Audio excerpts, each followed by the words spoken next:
Jmenuji se James Midel, Midel. Je mi 40 let, z čehož mám na jednu stranu radost, protože to znamená určitou zralost, určité zkušenosti. Na druhou stranu vím, že s každým rokem toho času bude čím dál méně. Ale ve 3 slovech: podnikatel, investor, cestovatel, internetový tvůrce už několik let ve své zemi a nápad vyjít za hranice, nejen územní, ale i mentální.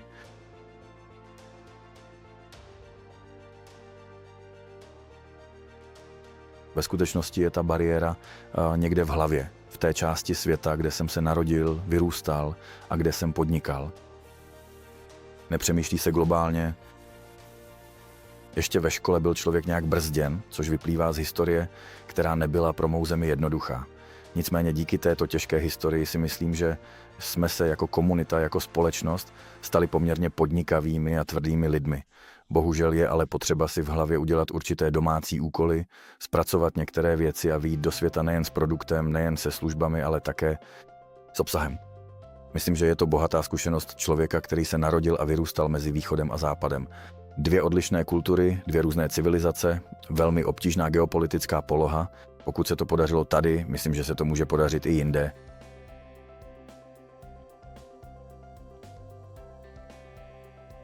Určitě.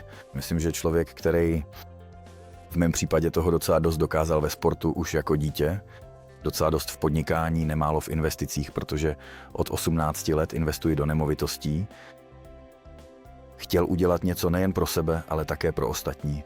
Podělit se o zkušenosti, životní filozofii, kterou nenašel ve škole, nenašel na ulici, nenašel dokonce ani v knihách. To, co nás učí, jsou samozřejmě velké univerzální moudrosti, náboženské i filozofické. Často pocházejí ze 2-3 století zpátky, ale svět se změnil. A myslím si, že stojí za to přizpůsobovat obsah a směr činností tomuto světu. Samozřejmě vycházet z tradice každé kultury, ale ve skutečnosti nacházet sám sebe v tomto 21. století, které je pro naši mysl neprobádané.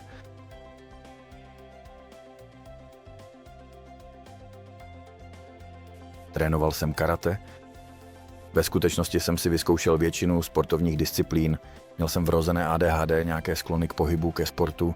Nedokázal jsem vydržet na místě, ale větší sportovní úspěchy jsem skutečně měl v karate. Titul vicemistra Evropy, několikanásobné mistrovství republiky. Jako junior a opravdu ten parket, kimono, pás, soupeř, závodník. Velmi mě to formovalo, každá forma pohybu, každá forma soutěžení. Také zajímavé, doporučuji, zvlášť rodičům, kteří chtějí dát dětem vzdělání, tohle je nad knihy nebo alespoň na stejné úrovni jako knihy. Právě výchovu prostřednictvím sportu bych upřednostnil.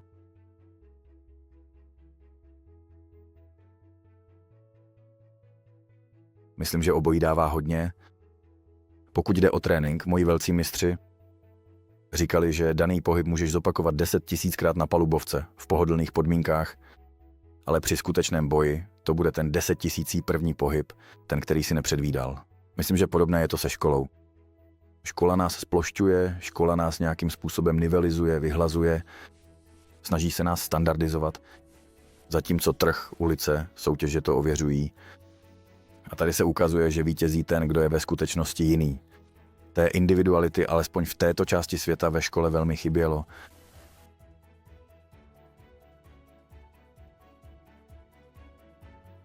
Myslím, že sport učí disciplíně, sport učí tvrdé práci, sport je velmi podobný biznisu.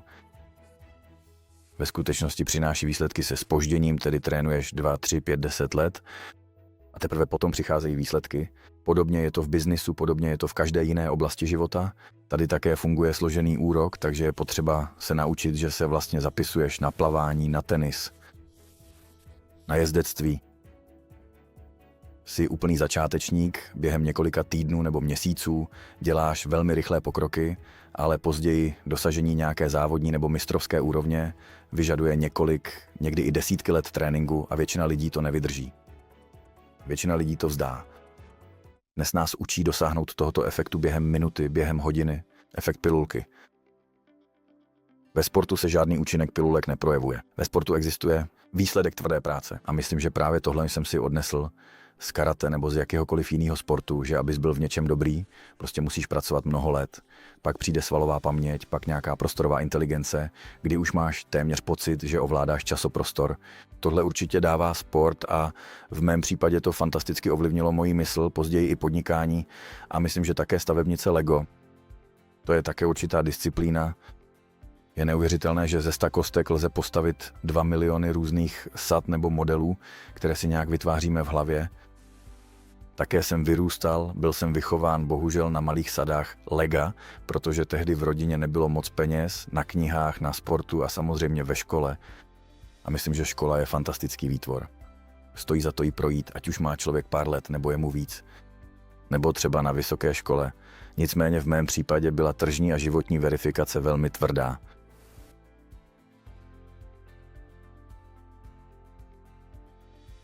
Vzdal jsem to a bylo to velmi vědomé rozhodnutí. Ve věku asi 19 až 20 let jsem šel na velmi dobré studium, snil jsem o tom, že budu manažerem, ředitelem v nějaké korporaci, v nějaké velké firmě, takto jsem byl školou také formován. Snil jsem o podnikání. Už tehdy jsem několik let pracoval a přerušil jsem trenérskou kariéru. Asi po 2-3 měsících práce, když jsem zjistil, že bohužel v mém sportu nebudou peníze, velmi mě táhlo podnikání, byla to těžká volba. Z karate jsem odešel z potěšení, ale bohužel jsem začal docela tvrdě a usilovně pracovat v podnikání.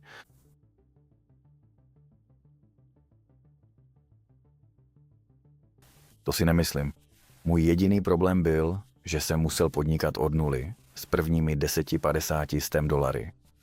Takže ve skutečnosti z prvních reklam, stále v novinách, v tisku, nebylo nic. Pak vyvěšení nějakých transparentů na ploty, samolepek na auta. Před 20 až 25 lety to byla velmi primitivní forma reklamy. Internet byl tehdy ještě v plenkách, ale i to bylo fantastický. Střední, nebyl to však jednorožec ani bohužel půjčka. Kolem 20 let však došlo k 2 tržním úspěchům. A to bylo dobré i špatné.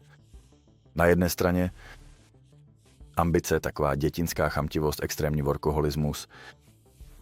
2 úspěchy, které přišly poměrně rychle, ale byly vykoupené, protože to bylo 10 let velmi tvrdé práce. Ale firma budovaná od nuly až po desítky poboček, a to u obou firem v zemi.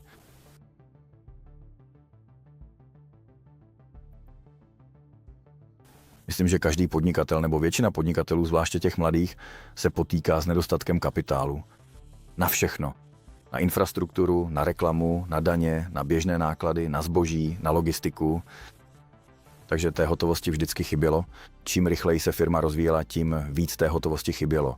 A nicméně ten efekt sněhové koule mě znovu naučil té sportovní trpělivosti, abych některé procesy neurychloval. A i tak to šlo velmi rychle, protože biznis lze škálovat ze dne na den. Opravdu. Z $1000 uděláš 2, ze 2 uděláš 4, když dnes obchoduješ s čímkoliv, ať už na internetu nebo v reálu. Je to otázka pracovitosti, otázka nějakého produktu, který na trhu uspěje nebo ne, který trh koupí nebo ne.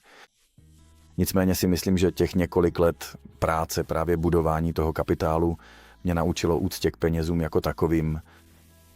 Myslím, že když si někdo půjčuje $200,000, tak úplně neví, jakou částku si půjčuje. Pokud těch $200,000 naspoří svou vlastní prací, bude s tímto kapitálem mnohem lépe hospodařit. Proto tady úplně nevěřím všem startupům, kde má někdo skvělý nápad a druhý trochu kapitálu. To se samozřejmě spojí a je z toho úspěch. Možná se to v nějakém procentu případů povede, ale myslím si, že ve většině případů to mohou být vyhozené peníze, protože ta strana, která ty peníze dostává, příliš nerozumí jejich hodnotě. A člověk, který má ten suchý kapitál, zase příliš nerozumí biznisu, tomu ohni, který chce někdo rozmíchat. Jsem podnikatel staré školy,